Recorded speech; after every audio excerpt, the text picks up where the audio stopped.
సుస్వాగతం. నమస్తే బాయ్ సాబ్, చాలాసేపటి నుంచి వెయిట్ చేస్తున్నారు అండి. సెడ్జీ, జీవితంలో పెద్ద పెద్ద కార్యాలు సాధించాలంటే ఇటువంటి చిన్న చిన్న వెయిటింగ్స్ తప్పు. డబ్బు తెచ్చారా? 5 లక్షలు లెక్క చూడండి. No no no no no, నాకింకా మనుషుల మీద నమ్మకం పోలేదు. అఫ్కోర్స్ నా నమ్మకాన్ని బొమ్మ చేసిన వాడు దుమ్ములో కలిసిపోక తప్ప. విగ్రహం అమెరికన్స్ చేరిందా? భద్రంగానే చేరింది బాయ్ సాబ్. భగవాన్ మీద భారం అంతా వేసి చేశాం బాయ్. వాట్ సాబ్, భగవంతుడి మీద భారం వేస్తున్నారు. మనం భగవంతుడి భారం తూచి వెలకట్టి వ్యాపారం చేసేవాళ్ళం. మీకు సంగతి తెలుసా? దేవుడు అందరినీ పరీక్షిస్తాడట. మనం ఆ దేవుణ్ణే యాసిడ్ లో వేసి పరీక్షిస్తాం. ఎన్ని క్యారెట్ల బంగారమో తేల్చుకుంటాం. రామ్ రామ్ వస్తాం.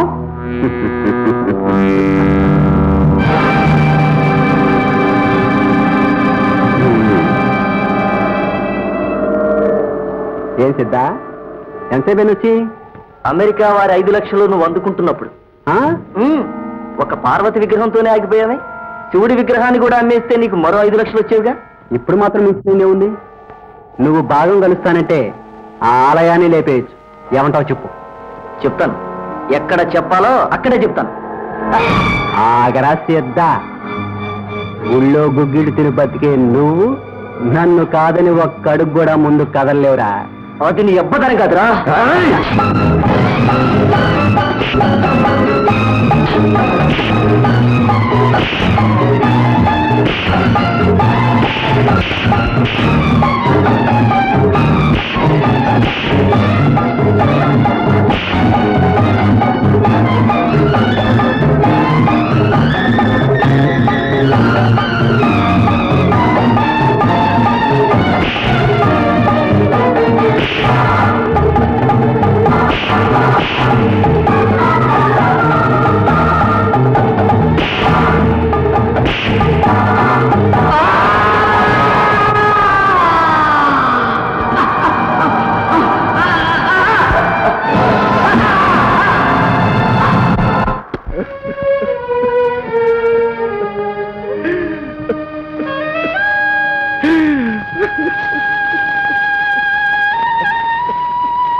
ముందు వెళ్ళవలసిన నేను వెనక్కి మిగిలిపోయాను.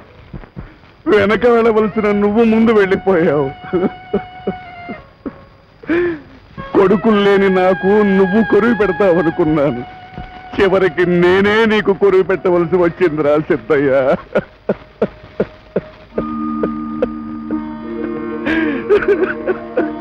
సాంబయ్య, స్వామి స్వామి స్వామి. ఏమిటి నాయనా ఈ వెర్రి? కాలం చేసిన ప్రతివాణ్ణి కన్నీటితోనే బ్రతికించగలిగితే ఈ లోకంలో ప్రతి వ్యక్తి జీవితాంతం విలపిస్తూనే ఉండాలి. జన్మ దుఃఖం, జరా దుఃఖం, జాయా దుఃఖం, దుఃఖం దుఃఖమయే జగత్. కానీ సిద్ధయ్య చాలా మంచివాడు స్వామి. మంచి చెడ్డలకి మరణానికి సంబంధం లేదు సాంబయ్య. శ్మశానం ఊరికి ఒకే దూరంలో ఉంటుంది, కానీ అందరూ దాన్ని ఒకేసారి చేరుకోలేరు. వారి వారి కర్మ ఫలాల్ని బట్టి చేరుతుంటారు. కానీ స్వామి, వాడు ముక్కు పచ్చలారని పసివాడే. మృత్యువుకు చిన్న పెద్ద తేడా లేదు సాంబయ్య. జ్ఞాన భక్తి కర్మలు సమ్మిళితం చేసుకున్న సజ్జనులనేక మంది పసితనంలోనే పరమపదించారు. ఎవరు ఎన్నాళ్లు బ్రతికారన్నది కాదు ప్రశ్న, బ్రతికి ఏం సాధించారు అన్నది గ్రహించాలి. కానీ తుచ్చమైన డబ్బు కోసం ఒక నిండు ప్రాణాన్ని బలి తీసుకోవడానికి వాళ్ళకి చేతులు ఎలా వచ్చాయి? ఎటు చూసినా డబ్బు డబ్బు డబ్బు. ఎంత డబ్బు సంపాదించినా చివరకు ఏది సొంతం? ఎంత సొంతం? ఇంటి వరకు ఇల్లాలు సొంతం, వీధి వరకు చుట్టాలు సొంతం, కాటి వరకు బిడ్డలు సొంతం, కడ వరకు ఏది సొంతం? 7 కట్ల సవారి సొంతం, 6 అడుగుల నేల సొంతం. 6 అడుగుల నేల ఈ పేదవాడికి అది కూడా లేదు స్వామి. లేదని ఎవరన్నారు సాంబయ్య? 6 అడుగుల నేలకు పట్టా రాయించుకున్న తర్వాతే ప్రతి మనిషి పుడతాడు. కన్ను తెరిస్తే జననం, కన్ను మూస్తే మరణం. రెప్పపాటే ఈ జీవితం. ఆ సత్యం అనునిత్యం తెలియజేస్తూ నేనిక్కడ వసిస్తాను. ఇది నా పద్మసింహాసనం.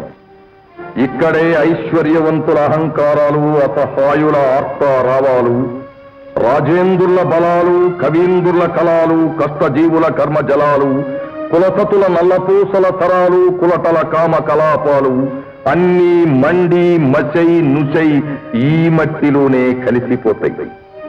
మట్టి తట్టలు మోసే కూలివాడైనా, మహీతలాన్నేలే మహారాజైనా ఇక్కడ సమానుడు. ఇది సమతాభావ సంకేతనం, సత్య సుందర శాంతి నికేతనం. అంతేలేండి స్వామి, అంతేలేండి స్వామి. మా సిద్ధయ్య చేరుకున్నది స్వర్గమా నరకమా? పిచ్చివాడ, ఎవరు ఎక్కడికి చేరుకుంటారనేది ఒకరు చెప్పనక్కర్లేదు. ఇదిగో నీకు కావలసినంత డబ్బు. విగ్రహం కూడా ఊరంతా పొక్కపోయింది. ఈ విషయం పోలీసుల దాకా పాకితే పాకనివ్వు. ఓ నకిలీ విగ్రహం జనానికి దొరుకుతుంది. నేరస్తుడు పట్టుపడతాడు. కథ ఎలా ముగియాలో అలాగే ముగుస్తుంది. నువ్వేం భయపడకు. రవి, ఈ అనర్థాలకు కారణమేమి? నా తల్లిదండ్రులకు నా పెళ్లి ఒక తీరిన సమస్య అయిపోయింది. ఇది చాలదన్నట్టు మా నాన్నగారి మీద ఈ నింద, అన్న లాంటి సిద్ధయ్య చావు. ఇన్ని కష్టాలు ఎలా భరించగలరు రవి? మా మీద విధికెందుకు ఇంత ఖర్చు? కమలా, బాధపడకు. ఇవి కేవలం విధి కల్పించిన కష్టాలు కావు, కొందరు కావాలని చేస్తున్న కుట్రలు. నువ్వు ధైర్యంగా ఉండు. మీ కుటుంబానికి ఎంత ద్రోహం తలపెట్టిన వాళ్ళంతూ తెలుస్తారు. శాబాష్ బ్రదర్, శాబాష్. మొత్తానికి హీరోని అనిపించుకున్నావు. గోపాల్, ఎందుకంత గొంతు దించుకుంటావు? ఇప్పటికే పేకల దాకా మునుగున్నావు. ఇంకా ఆవేశపడితే పూర్తిగా మునిగిపోతావు. జాగ్రత్త. గోపాల్, ఏమిటా వాగుడు? వాగుడు కాదు చిలకమ్మ, నీకు నీ జంట పక్షికి ఇస్తున్న అమూల్యమైన సలహా. నీ బోడి సలహాలు ఇక్కడ ఎవరికి అక్కర్లేదు. ముందు వెళ్ళెక్కడి నుంచి, లేదా తన్ని గెంటేస్తాను. సరే, ప్రమాదం ముంచుకొస్తుంది. పాపం అమాయకుడు, రక్షించి పుణ్యం కట్టుకున్నాను సదుద్దేశంతో వచ్చాను. నువ్వేమో తంతానంటున్నావు. తావుబోయేవాడి చేతిలో నేనెందుకులే కన్నులు తంటాం. వస్తాను. గోపాల్, ఆగు. కమలా, ఆగు రవి. గోపాల్, ఏమిటి నువ్వు మాట్లాడేది? అసలు నువ్వు ఎందుకు ఇక్కడికి వచ్చావు? చెప్పానుగా, నీ ప్రియుని కాపాడటానికి. ఒక దుర్మార్గుడు కాపాడవలసినంత దుస్థితిలో నేను లేదు. నువ్వు కాపాడాల్సినంత నేరం ఆయన ఏం చేశారు? నేరం అతను చేయలేదు చిలకమ్మ, చేసింది నేను. పార్వతీదేవి విగ్రహాన్ని పరదేశానికి పంపింది నేను. సిద్ధయ్యను పరలోకానికి పంపింది నేను. గోపాల్, నువ్వెంత నీచుడువని, కక్షగట్టి ఏదో ఒకటి చేస్తావని అప్పటి నుంచి అనుమానిస్తూనే ఉన్నాను. ఇంకా అనుమానం ఏమిటి బ్రదర్? పచ్చి నిజం. నీకు తెలియని చేదు నిజం ఇంకొకటి ఉంది. ఏమిటది? ఆ 2 నేరాలు నువ్వే చేశావని జనం నమ్మారు. ఇప్పుడు వాళ్ళు పోయిన విగ్రహం కోసం వెతుకుతున్నారు. నేను పాతి పెట్టిన నకిలీ విగ్రహం నీ దొడ్లోనే వాళ్ళకు దొరుకుతుంది. అర్థమైందా నా తడాక? ఆ రోజు నీది పై చేయి, ఈ రోజు నాది పై చేయి. ఇప్పటికైనా మించిపోయింది లేదు. కమల్ నాకు విడిచిపెట్టి కాళ్ళకి బుద్ధి చెప్పు, బ్రతికిపోతాం. లేకపోతే తెచ్చిపోయిన జనం నేను ప్రాణాలతో వదలరు. వాళ్ళ దృష్టిలో ఊరి దేవతని దొంగలించిన మహాపాపీలు. గోపాల్, ఇన్ని కోరాలు చేసి నువ్వు తప్పించుకోవటం కల్లా నీ పాపాలకి ప్రాయశ్చిత్తం నేను చేస్తాను. నీ రక్తం కళ్ళ చూస్తాను.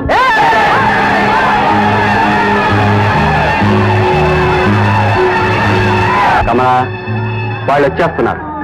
ఈ మూర్ఖుడు ఆవేశంలో నా మాట వింటలేదు. నువ్వేనా ఖర్చు? నాకెందుకో భయంగా ఉంది. నువ్వు వెళ్ళిపో రవి. భయపడ కమలా. చెయ్యని నేరం నెత్తినేసుకొని పారిపోవాల్సినంత అవసరం నాకు లేదు. నా నిజాయితీ మీద నాకు నమ్మకం ఉంది, ప్రజల మీద నమ్మకం ఉంది. నిజాయితీ, ప్రజలు. బ్రదర్, ఆ ప్రజలు నమ్ముకో. వాళ్ళని నమ్ముకొని మహా వాళ్లే మసైపోయారు.